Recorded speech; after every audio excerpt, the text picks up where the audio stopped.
मैं गिरिराज, वंदे मातरम। वैसे अभी 1-2 मिनट बाकी है। जो समय माननीय अनिल चौधरी जी ने आप सबों से कहा था कि 8 बजे से रहूंगा, तो 2 मिनट पहले हमने स्टार्ट कर दिया है। लेकिन मैं यही कहूंगा कि 2 मिनट पहले इसलिए स्टार्ट किया हूं कि जो सुन रहे होंगे वो मेरी भावना को सुने। धर्मो रक्षित रक्षिता। आज जनसंख्या नियंत्रण कानून बने, इसके लिए आप सबों से मिल रहा हूं। मैं किसको धन्यवाद दूं?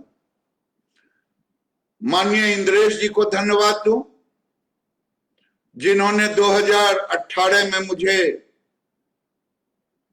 जनसंख्या समाधान फाउंडेशन के अध्यक्ष मानवर अनिल चौधरी जी, ममता सहगल जी से मिलाया।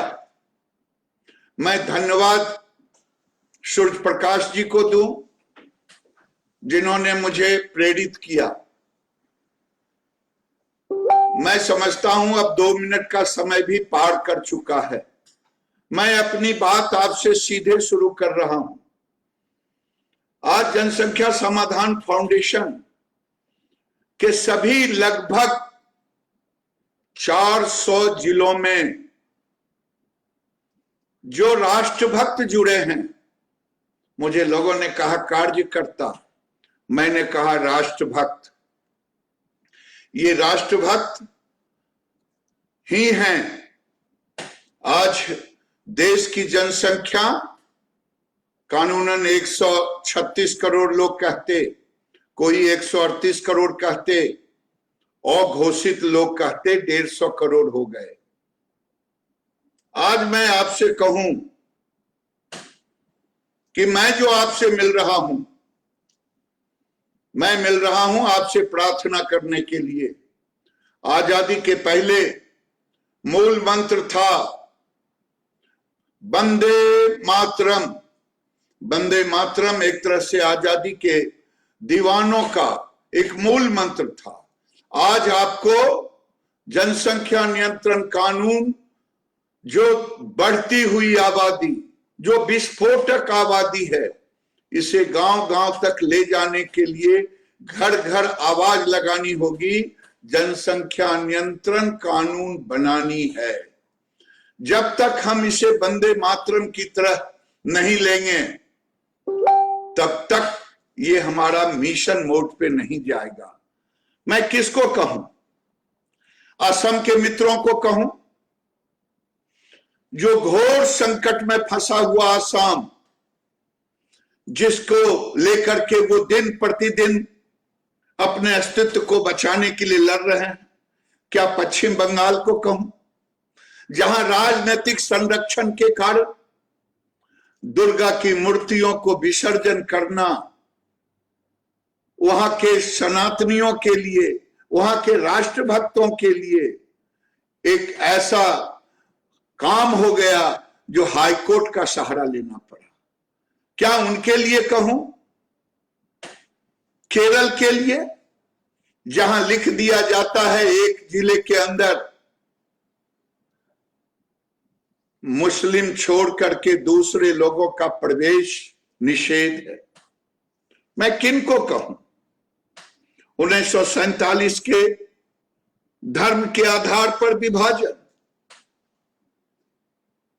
मैं इन बातों को शुरू करूं उससे पहले मैं कहूंगा कि लिख लें, माननीय इंद्रेश जी 13 मार्च को झारखंड के जमशेदपुर में सभा करेंगे। जो झारखंड से जुड़े हुए लोग हैं वो निश्चित उनकी सभा में भागीदारी करने का काम करें। नहीं तो फेसबुक लाइव से जुड़े, लेकिन जुड़े किसी न किसी रूप में। बिहार के पटना में 17 मार्च और पूर्णिया में 21 मार्च को माननीय अनिल चौधरी जी वहां के सभी राष्ट्रवादी लोगों के साथ मिलेंगे, जो भारत के दीवाने हैं उन दीवानों से मिलेंगे। मेरे भाइयों, मैं आज आपके सामने में गिरिराज बोल रहा हूं। मैं भारत सरकार का मंत्री नहीं बोल रहा हूं, क्योंकि मेरी जुबान मेरे अंदर की पीड़ा होगी, और इस पीड़ा में अगर कोई शब्द ऐसा निकल जाए तो शायद इस पद के ऊपर कुछ आंच आए। इसीलिए मैं कह रहा हूं कि मैं केवल गिरिराज बोल रहा हूं।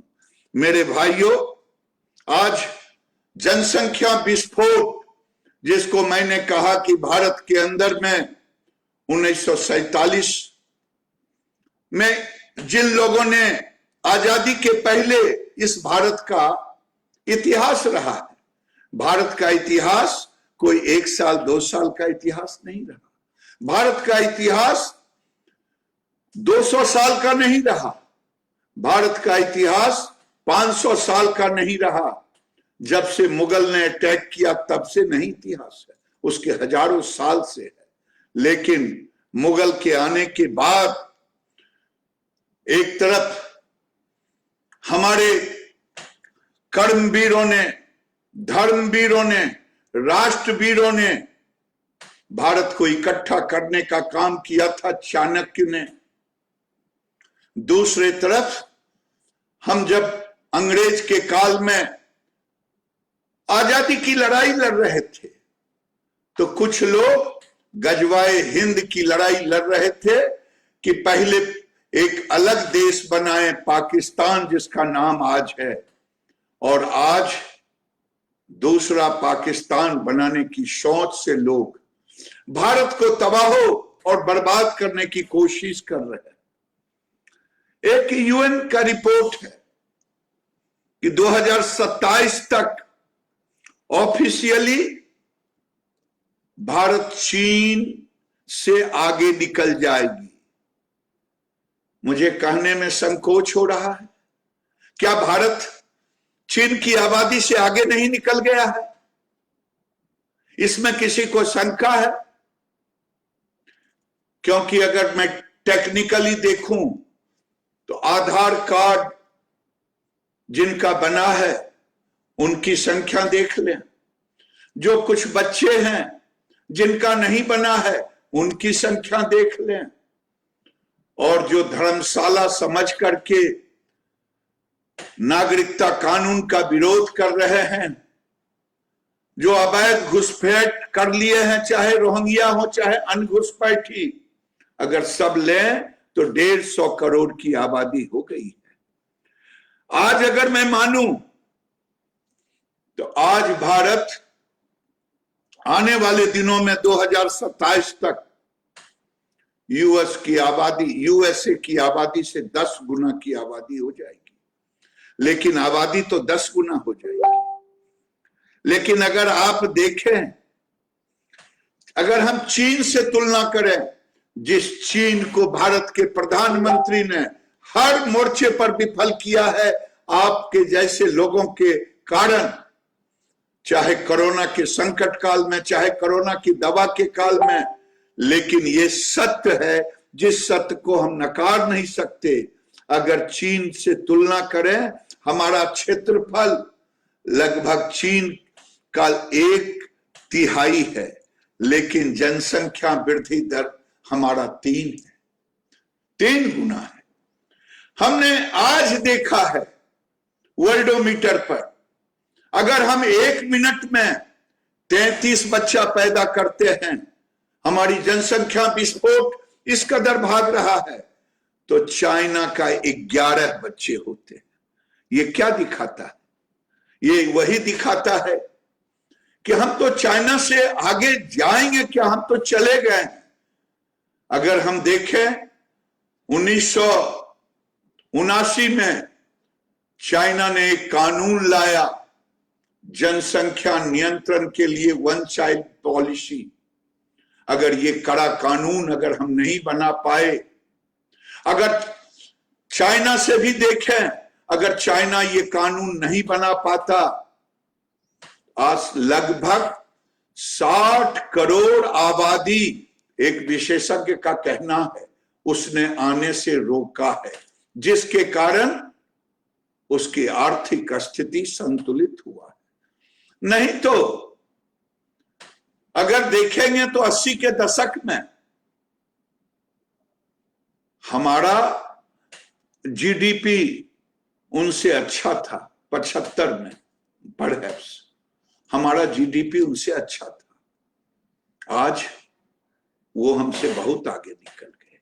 मेरे भाइयों, ये विस्फोटक रूपी जनसंख्या के अनुसार 200 यूएन के रिपोर्ट के अनुसार 2020 से 2050 भारत की जनसंख्या में उसने कहा है 30 से 40 करोड़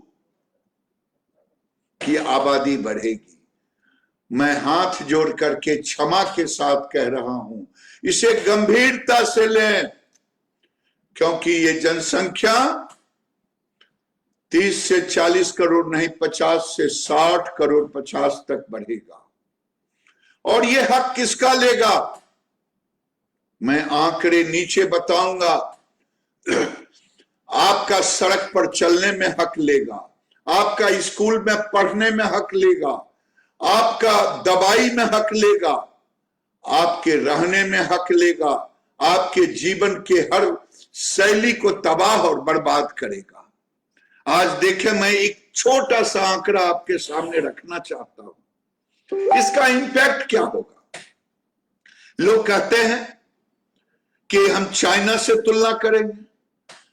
1000 व्यक्ति पर 1.8 डॉक्टर है।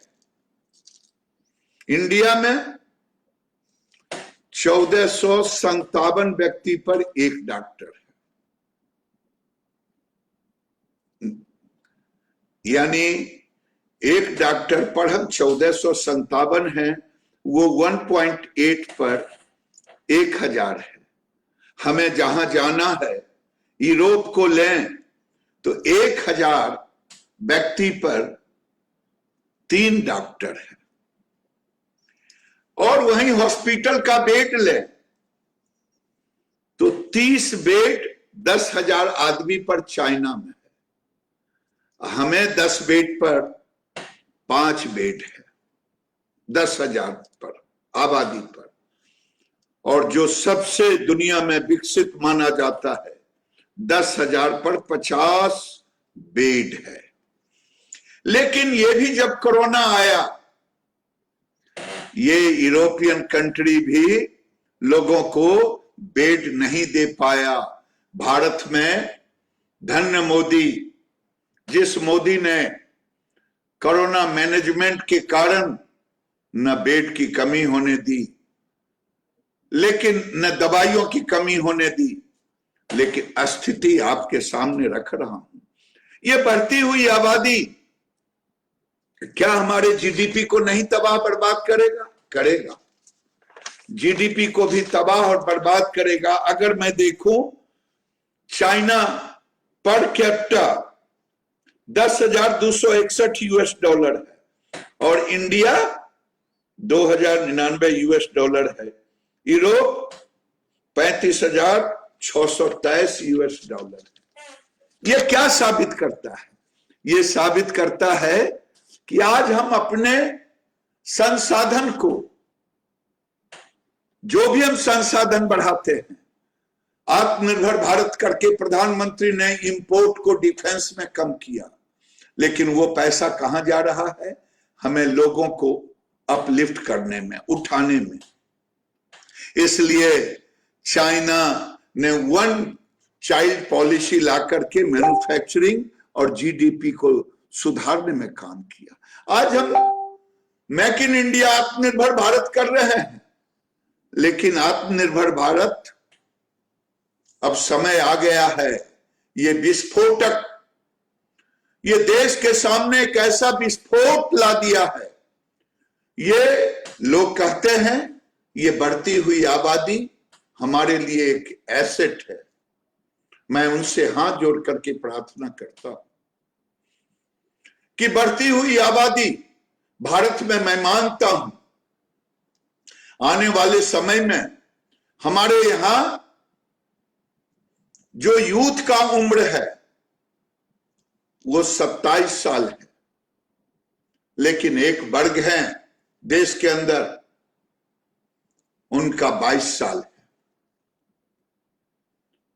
आज मुझे ये देखना है कि इनके हाथों को हम अपने कम संसाधन के तहत कैसे रोजगार दें, कैसे इन हाथों में हम कौशल दें, और दूसरे तरफ ये बढ़ती हुई विस्फोटक आबादी से कैसे हम लड़ें।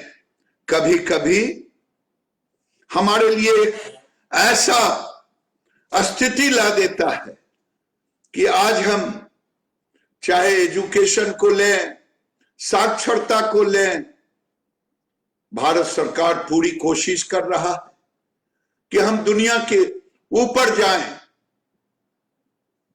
लेकिन बढ़ती हुई आबादी, जिस देश में प्रति वर्ष 2.5 करोड़ आबादी पैदा ले, आप देखें देश के दुनिया के 80 देश हैं जो भारत की बढ़ती हुई आबादी के नीचे दब जाते हैं। कई देश तो ऐसे देश हैं जो 2.5 करोड़ से नीचे की आबादी। ये तो धन मोदी जो कोरोना काल में 80 करोड़ लोगों को नवंबर तक भोजन दिया, दुनिया तबाह था कि मोदी का मैनेजमेंट अपनी सारी चीजों को आत्मनिर्भर भारत को देखते हुए लोगों को भोजन भी देते रहा, पैसे भी देते रहा। ये एक अलग मोदी की मैनेजमेंट रहा, लेकिन हमारे सामने चुनौतियां भी बढ़ती गई। मेरे भाइयों, आज समय आ गया है जब आपको संकल्प लेना होगा। अगर आपने इसे, आजादी की लड़ाई तो 1947 में हमारे पूर्वजों ने लड़ा, भारत को आजादी तो मिल गई, लेकिन राजनीतिक आजादी मिली। अब आजादी हमें चाहिए अपनी आजादी। ये अपनी आजादी का मतलब है, आज हमारे पास हर तरह का संकट है। हम अगर देखें तो दुनिया में हमारे पास कृषि योग्य भूमि मात्र 2% है। दुनिया की के कंपेयर में पीने का पानी 4% है और जनसंख्या 20% से अधिक है। कई लोग तो मुझे गालियां देते, मैं उस शब्द का प्रयोग नहीं कर सकती। कई लोग, एक खास वर्ग के लोग ये कहते कि जिसमें दम है वो बच्चा पैदा करके दिखा दे। अरे हमारे यहां इतिहास देखो, सागर के कितने पुत्र थे। अगर देखना हो हमारे श्री कृष्ण की कितनी शादियां थी, तुम कौन सा दिखाना चाहते हो? हमें समझने की कोशिश करो, हमें चुनौती मत दो, हमें मत ललकारो, हमें गालियों से मत पुकारो। हमारे अंदर, हमारे भाइयों के अंदर जो सहिष्णुता है उसको मत चैलेंज करो, क्योंकि हमारे धर्म में कहा गया है अति सर्वत्र वर्जते। अब ये अति सर्वत्र वर्जते की ओर मुझे मत ले जाओ। मैं देशवासियों से कहना चाहता हूं, लोग कहते हैं अगर जनसंख्या बढ़ रहा तो आपका क्या ले रहा? मैं पूछना चाहता हूं, अस्पताल में बेड तुम दिलाओगे, किसका शेयर लेगा? अगर आपके 20 बच्चे हो जाएं और 2 ही कमरे रहें तो कहां से सुलाओगे? एक रिपोर्ट के अनुसार 1951 में प्रति व्यक्ति पानी था 30 से 40 लाख लीटर सालाना। आज जो हमारा पानी का रिजर्व है, जो घट करके प्रति व्यक्ति 10 लाख लीटर हो गया, ये रोज गिर रहा है। ये किसका ले रहा है, ये क्यों गिर रहा है, ये भी आज समझने की जरूरत है। देश में 640 जिलों में से 146 जिलों का टोटल फर्टिलिटी रेशियो 3% से ज्यादा है। टोटलिटी में 2.2 है। हम कह लेते हैं ये 2.2 किनके कारण है? जिन्होंने राष्ट्र की सेवा की है, राष्ट्र के विकास के लिए, एक शिक्षित बालक करने के लिए, अपने बच्चों को शिक्षित करने के लिए, समृद्ध करने के लिए सीमित संसाधन में सीमित बच्चे रखे हैं। ये उनके लिए, ये उनके कारण 2.2 है। जो फर्टिलिटी रेशियो 3% से अधिक है, वो नहीं सोच रहे हैं, वो नहीं देख रहे हैं। उनके अंदर तो तीसरी चीज है, ये विस्फोटक आबादी, देश की बढ़ती हुई जनसंख्या हमारे और आपके लिए एक चुनौती भरा है, क्योंकि हमारे संसाधन सीमित है, हमारे संसाधन सीमित है, और सीमित संसाधन में ये बढ़ती हुई आबादी हमारे लिए राक्षस का काम कर रहा है। सारे संसाधन को वो निगल रहा है। टैक्स पेयर का पैसा विकास के बदले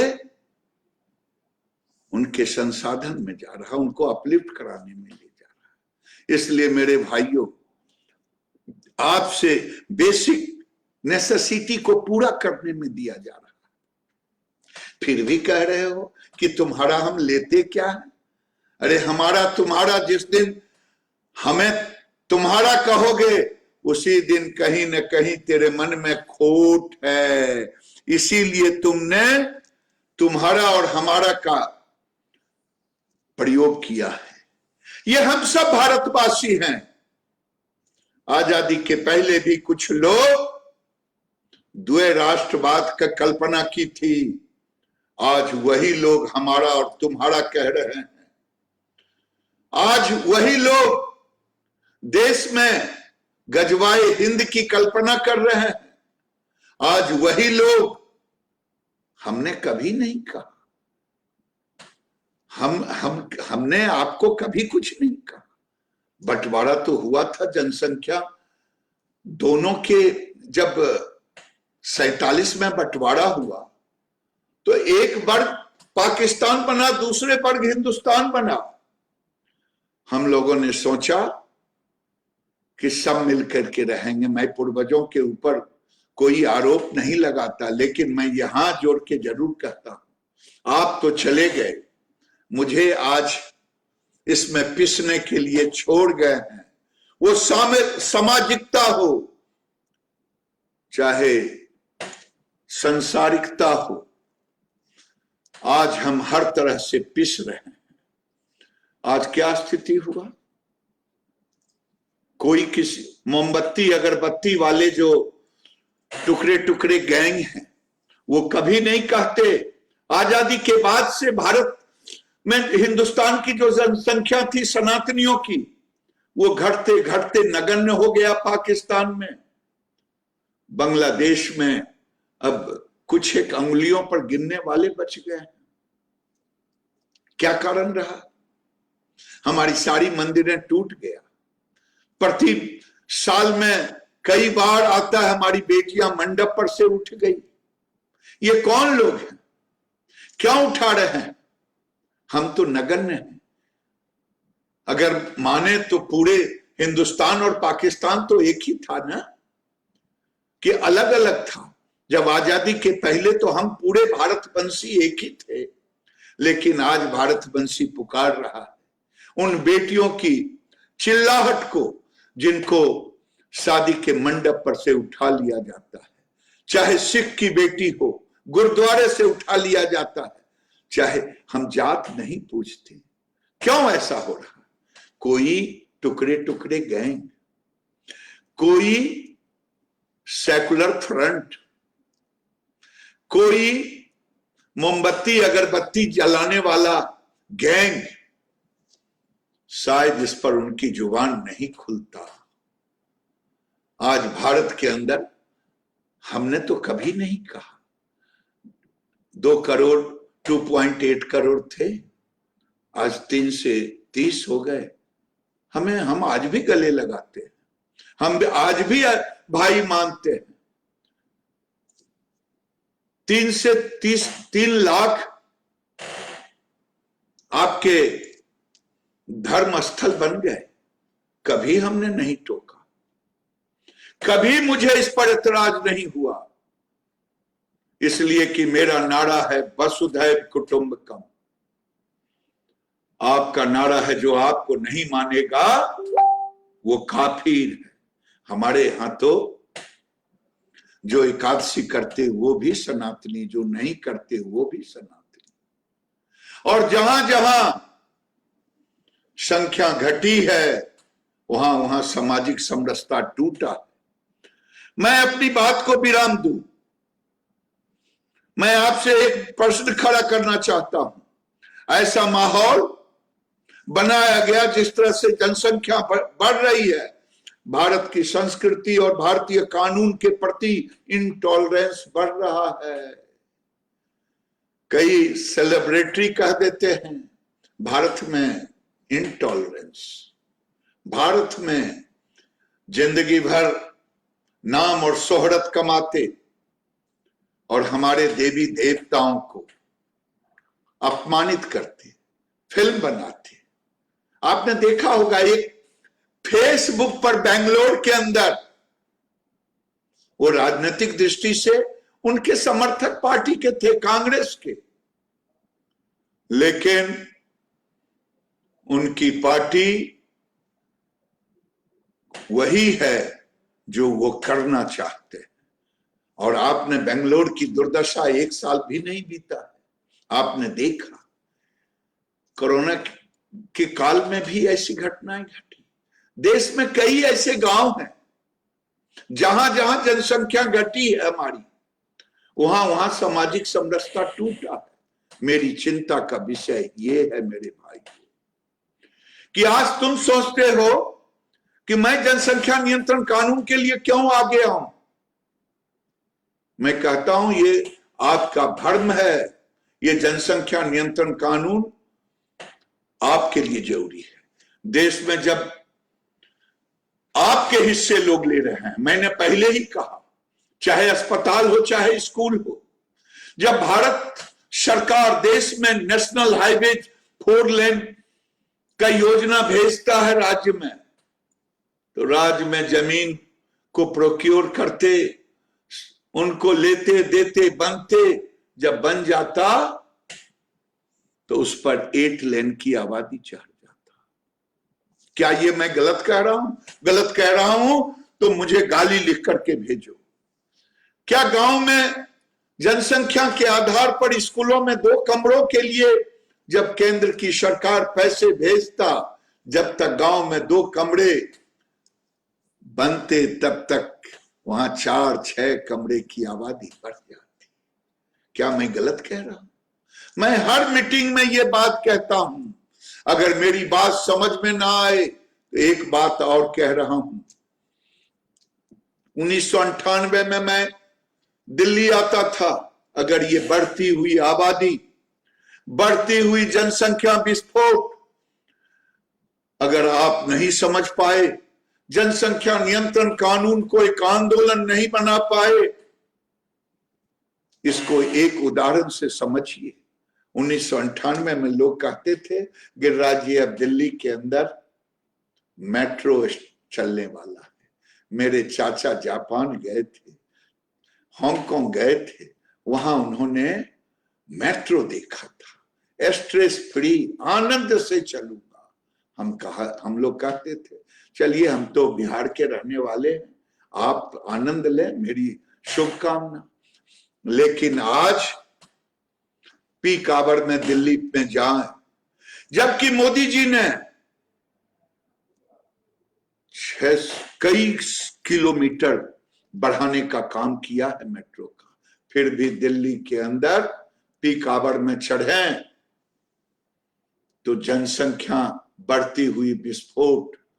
आपको चलने की जरूरत नहीं है, आपको ठेल करके डब्बे के अंदर भेज देगा। जब अंदर जाएंगे तो वहां कोई न कोई योग गुरु रामदेव बाबा का शिष्य हो या ना हो, वो बढ़ती हुई आबादी आपको एक आदमी के ऊपर एक आदमी खड़ा कर देगा।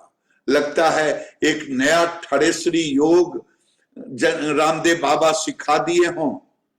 अगर आपको इस योग पर देखने को मौका नहीं मिला है तो दिल्ली आकर के कभी पीक आवर में उस मेट्रो में चढ़ करके देख लें कि बढ़ती हुई आबादी किस तरह से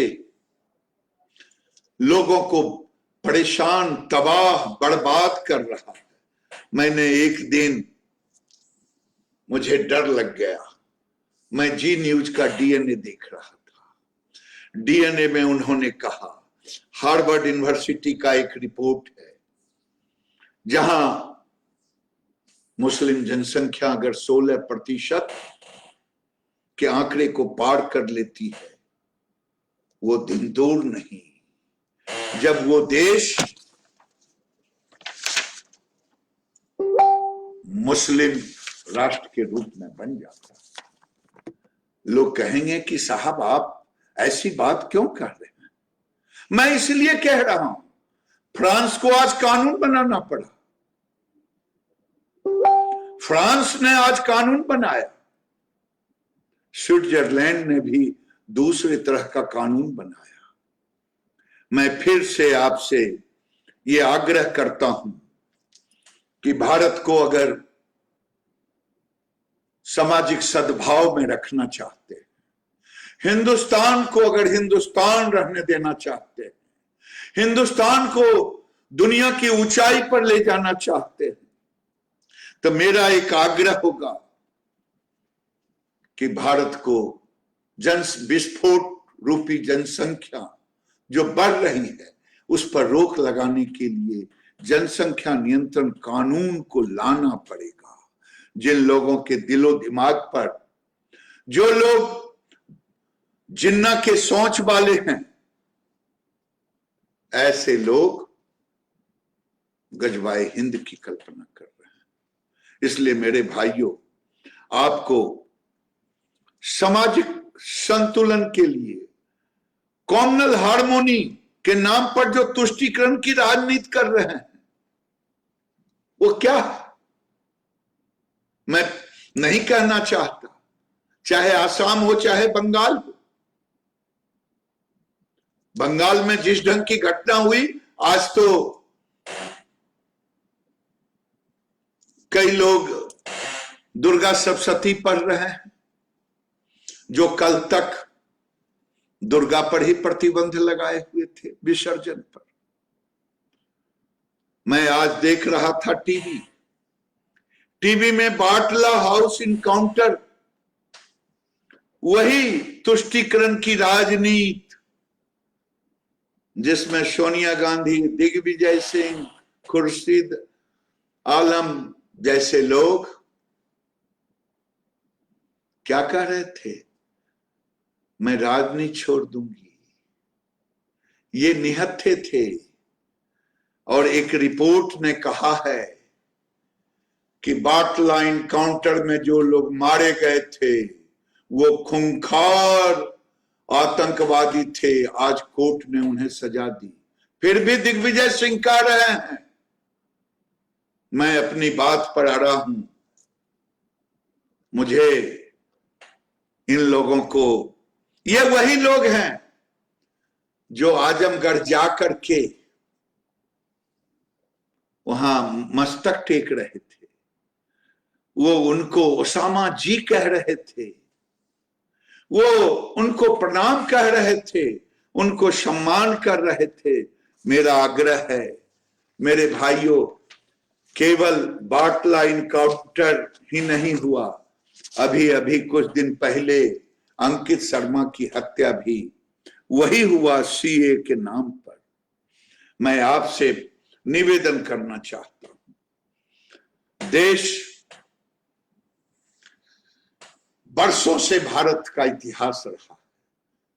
जब भारत 500 साल में, अगर आप देखेंगे तो भारत का आर्थिक स्रोत पर, दुनिया के स्रोत पर 32% की कब्जा था, लेकिन सांस्कृतिक में तो विश्व गुरु था। एक तरफ अर्थ पर भी हमारा कब्जा था। ढाका का मलमल, मुर्शिदाबाद का मलमल, बंगाल का मलमल अंगूठियों से निकल जाता था। वो क्या था? मेरी टेक्नोलॉजी थी, इंडस्ट्रियलाइजेशन था, लेकिन अंग्रेजों ने मुझे दबा दिया। पहले मुगलों ने लूटा, फिर अंग्रेजों ने लूटा, और इन दोनों ने लूटा। और मैं तो कहूंगा धन्य सिखों के नम्मे गुरु तेज बहादुर ने औरंगजेब के अत्याचार जो 1675 में हमारे गुरु तेज बहादुर की हत्या हुई, उन्होंने इस्लामिक देश बनाने की मंशा से कश्मीरी पंडितों को जबरदस्ती मुसलमान बनाने के लिए मजबूर किया जा रहा था। उनकी रक्षा के लिए गुरु तेज बहादुर जी ने अपनी शहादत दे दी। मैं उनके शहादत को नमन करता हूं। मैं सिख समुदाय को कहता हूं, उनके शहादत को बेकार नहीं जाने दें। मेरे भाइयों, आज मैं आपसे प्रार्थना कर रहा हूं कि देश के अंदर धर्म परिवर्तन के नाम पर लव जिहाद हो रहा है। लव जिहाद क्या हो रहा है? कश्मीर के अंदर मैं कुछ नहीं कहूंगा, जो केरल आज कम्युनिस्ट का शासन है, वहां भी कह रहा है। वहां तो क्रिश्चियन के ऑर्गेनाइजेशन ने कहा है कि हमारी बेटियों को उठा करके शादी कर ली जाती है। वहां गैर मुसलमानों के लिए लव जिहाद एक ऐसा हो गया है कि लोग डरे हुए और सहमे हुए रहते हैं। हमारी 5000 साल पुरानी सभ्यता, उसको विश्व गुरु कहलाते थे। वो ज्ञान का भंडार भारत था। लेकिन आज हुआ क्या? मुगल शासकों ने तो चले गए। मैं बड़ा नम्र निवेदन से कहता हूं, आज आपके घर को कोई लूट ले, आप उसे मार भगाएं, क्या उसके फोटो आप घर में लगाएंगे? क्या उसके चिन्ह को रखेंगे? लेकिन आजादी के बाद, आज भी भारत में आजादी के बाद तुष्टीकरण की राजनीति करने वाले लोगों ने 700 स्थानों का नाम मुगल शासकों के नाम पे रखा गया। 250 ऐसे गांव और कस्बे हैं जिनका नाम बादशाह अकबर के नाम पे रखा गया। 170 सड़कों और स्थानों जिनका नाम औरंगजेब के नाम पे रखा गया है। 1193 में मुगल बादशाह कुतुबुद्दीन ऐबक के सेनापति बख्तियार खिलजी ने नालंदा विश्वविद्यालय, जो बिहार में था, में आग लगाकर नष्ट कर दिया। लेकिन सोचने वाली बात है कि नालंदा विश्वविद्यालय के समीप बख्तियार खिलजी के नाम पर आज भी बख्तियारपुर है। जब मैं कहता हूं कुछ, तो पूरे चारों तरफ से मुझे गालियां मिलती है। ये धर्म को बांटना चाहते हैं, ये लोगों में नफरत फैलाना चाहते हैं। मैं उनसे पूछना चाहता हूं कि आज भारत में मुगल शासकों के नाम को इतिहास के पन्नों में समेट के रखा गया, लेकिन आजादी के बाद तुष्टीकरण की राजनीति ने भारत के शूरवीर महाराणा प्रताप जैसे वीरों का नाम और निशान मिटा दिया। कई ऐसे शूरवीर हुए जिनका नाम और निशान मिटा दिया गया। मेरे भाइयों, आज तो आप साप्ताहिक मिलन शुरू कर दिया है, मैं धन्यवाद दूंगा। आप आज प्रशासन के आगे जाकर के अपनी मांगों को रख रहे हैं। आज आप इसके लिए आवाज उठा रहे हैं, लेकिन क्या जहां जहां आबादी आपकी गिर गई है, हमने तो कहीं नहीं किया, लेकिन जहां मेरी आबादी गिर गई है वहां मेरी आवाज बंद हो गई है। क्या देश के 147 जिलों में हमारी आबादी धीरे धीरे घटती जा रही है। इसलिए मेरे भाइयों, मैं आपसे प्रार्थना करके कहता हूं, अगर भारत को बचाना है, राष्ट्र को बचाना है, जब राष्ट्रवाद को जीवित रखना है, जब भारत को विश्व गुरु बनाना है, तो ये विस्फोटक जनसंख्या जो हमारे लिए ये राक्षस की तरह मेरे सांस्कृतिक गुलामी की ओर मुझे ढकेलने की कोशिश कर रहा है, मेरे हक को छीनने की कोशिश कर रहा है। मेरी प्रार्थना है, अगर मेरी वाणी में किसी को कोई कष्ट हुआ होगा मेरी वाणी से, तो मुझे क्षमा कर देना, लेकिन लिख लो, अगर आज नहीं जगे तो कल जगने लायक भी नहीं रहोगे। जय हिंद, वंदे मातरम।